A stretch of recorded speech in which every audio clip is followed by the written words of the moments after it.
મહેસાણા જિલ્લાના વિસનગર શહેરની ભાજપ શાસિત નગરપાલિકાના ઉત્તમ વહીવટના કારણે શહેરના જીડી હાઈસ્કૂલ રોડ ઉપરના વેપારીઓને સ્કૂટર કે બાઇક લઈને પેશાબ કરવા માટે ગંજ બજારમાં જવું પડે છે।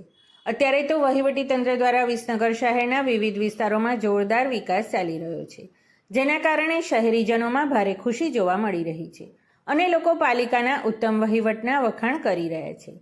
એક બાજુ શહેરમાં વિકાસ દોડી રહ્યો છે, ત્યારે શહેરના જીડી હાઈસ્કૂલ રોડ ઉપર આવેલા પાલિકાના માર્કેટમાં જ વેપારીઓ અને ગ્રાહકો માટે જાહેર મૂતરડીની કોઈ વ્યવસ્થા નથી અને અમારે પેશાબ કરવા માટે સ્કૂટર લઈને ગંજ બજારમાં જવું પડે છે તેવી આક્રોશ સાથે વેપારીઓએ હૈયાવરાળ ઠાલવી રહ્યા છે।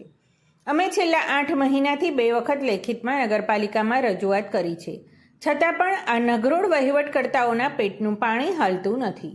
એક બાજુ વહીવટીતંત્ર દ્વારા વિકાસના કામો ચાલી રહ્યા છે, ત્યારે શહેરના લોકોની પ્રાથમિક જરૂરિયાત એવી જાહેર મૂતરડીની કોઈ વ્યવસ્થા નથી। આ બાબતે વેપારીઓએ જણાવ્યું હતું કે આ રોડ ઉપર જગ્યા હોવા છતાં પણ કેમ મૂતરડી બનાવવામાં આવતી નથી તે સમજાતું નથી। આશરે 60 કરતાં વધારે વેપારીઓ અને ગ્રાહકો આ બાબતે ત્રાહિમામ પોકારી ઉઠ્યા છે।